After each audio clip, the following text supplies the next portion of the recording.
the 21st law of leadership, and the final law. Somebody asked me one time, said, John, why did you write the 21 irrefutable laws of leadership? I said, because there are 21 irrefutable laws of leadership.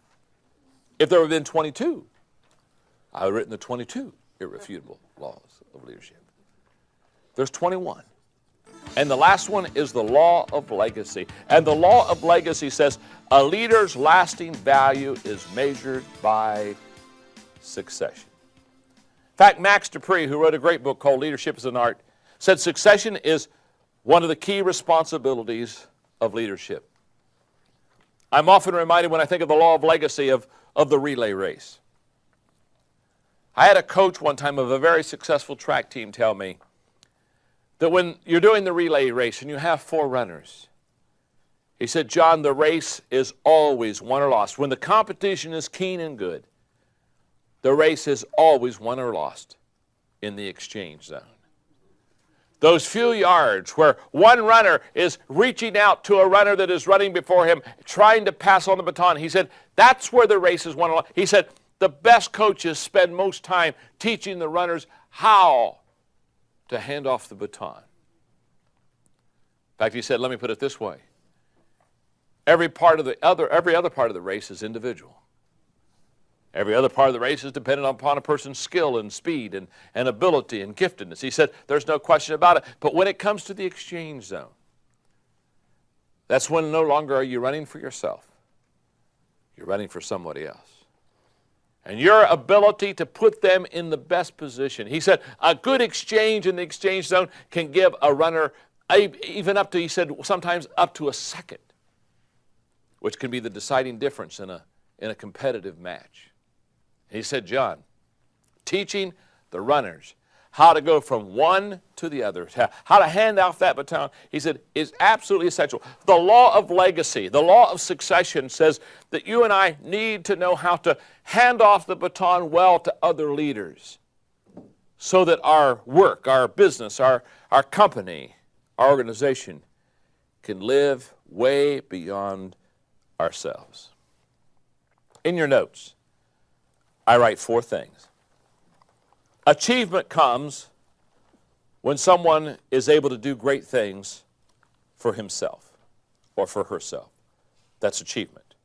Success comes when he or she empowers followers to do great things with them. Significant comes when he develops leaders to do great things for him. But legacy comes when he raises his organization to do great things without him. What we're talking about now is leaving a legacy. I'm in my middle 50s, and I can tell you this is more important to me than anything else now. I'm running a decent race. I'm certainly doing my best, giving it my best shot, trying to help other people. I want to continue doing that. I have no desire to ever slow down or quit. I don't even think retirement is a word that I know. But here's what I do know. I'm much more concerned about passing the baton off than I ever have before. I'm spending a lot of time with young leaders. In fact, I love to be around young leaders. I have a Catalyst conference every year in Atlanta that is for leaders under 40. There'll be between 3,000 and 4,000 young leaders here this year. And it's a great time of excitement as I share leadership principles out of my life. And I'm going to talk to them about if they could spend this year I'm going to talk about if they could spend one evening with me, here are the things that I would share with a young leader. Just words of wisdom and advice. Because I really want to pass the baton off well to someone else. In fact, I think there's really only one appropriate way to close not only this law, the law of legacy. I think there's only one way to close the 21 irrefutable laws of leadership. So let me just take a moment and set the music stand aside and all the lecture notes. And let me just for, 2 minutes, 3 minutes max, let me talk to you about my leadership journey and where I am now, and what I think and what I feel. The first thing I would say to you about my journey is this. I want to make a difference. Now, that's nothing new. I've wanted to make a difference for a long time. In fact, as kind of a young person starting off in life wanting to be successful, back in the 20s, I can honestly say that I would say to you, I want to make a difference. So I worked hard and did everything that I could to make a difference. And to be honest with you, I was making a difference. And that was very good. But then I went into my 30s, and one day I realized that although I was making a difference, I wasn't hitting full stride at all. I wasn't reaching my potential. I wasn't really doing what I knew that perhaps I could do, and I knew that I wasn't idling, but I wasn't hitting full stride. So in my 30s, I went from I want to make a difference to a whole new level. I went to this level. I want to make a difference with people.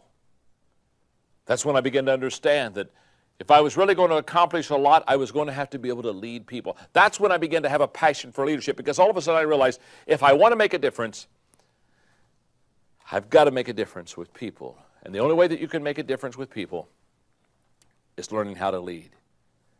That began me on my journey of being passionate about learning leadership. Read all the books I could read, and still read all the books on leadership. If it's a leadership book, I bought it, I can guarantee you.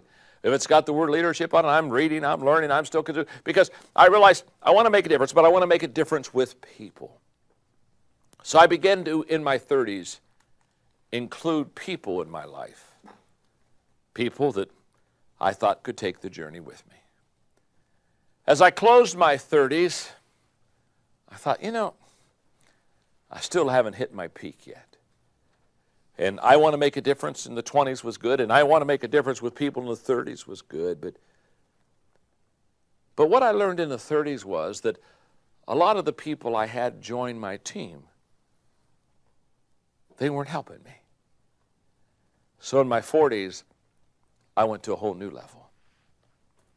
See, in my 40s, I went from I want to make a difference in my 20s to I want to make a difference with people in my 30s to by the time I got 40, I was saying I want to make a difference with people, hang on now, who want to make a difference. Oh. All of a sudden I understood the law of the inner circle, and those closest to me will determine the level of my success. And all of a sudden I said, I'm not out to recruit people. My goal isn't people on my team. My goal is the right people on my team. And there I began to be passionate about selecting the right people and choosing and hiring well and understanding what I needed and who I wanted and having a picture and a profile of a potential leader and bringing people on whose abilities were matched with their passion. And I found that when I started wanting to make a difference with people who wanted to make a difference, everything started compounding in my life. So as I entered my 40s, I thought, hey, I'm doing pretty good. And then I realized as I turned 50, I'm still not there. There's a higher level. There's a higher level than I want to make a difference in my 20s to I want to make a difference with people in my 30s to I want to make a difference with people who want to make a difference in my 40s. You see, when I turned 50, I stepped it up again. You see, now I want to make a difference with people who want to make a difference doing something that makes a difference. All of a sudden, I began to ask myself the question, what am I living for? What am I doing this for? What's the return? And you see, that's when you begin to stake your life on things that have greater potential than yourself. That's where I decided that I wanted to add value to people because people are the only appreciable asset in any organization. That's where I began to make decisions and I began to do things that I think perhaps can last beyond me. The reason that I'm teaching the 21 irrefutable laws of leadership to you is because I truly believe, if you'll be a student of these laws, if you'll do more than write in blanks in a notebook, but you'll become a student, and every day you'll learn to lead better, and you'll talk to leaders and listen to leaders, and you'll do leadership stuff. Here's what I believe in you, and here's what I think about you, and here's what I think about our time we've spent together. Oh, the 21 laws of leadership, that's not the end. That's the beginning. And I only want you to learn these laws if you're committed to adding value to people. I only want you to apply these laws if you're committed to handing off the baton to the next generation and letting them go above you. Here's what I know in closing. My time with you is extremely profitable because you're going to take these laws and you're going to learn them and you're going to apply them and you're going to be better at them than I am. And although I may never meet you all personally, it's going to have a huge return. Because as you pour your life into others, as I've tried to pour my life into you, here's what I know. We'll add value to other people. And when we add value to other people, we add value to lives and organizations and communities and families. That's a good bottom line. That's worth me teaching leadership to you. Thank you very much.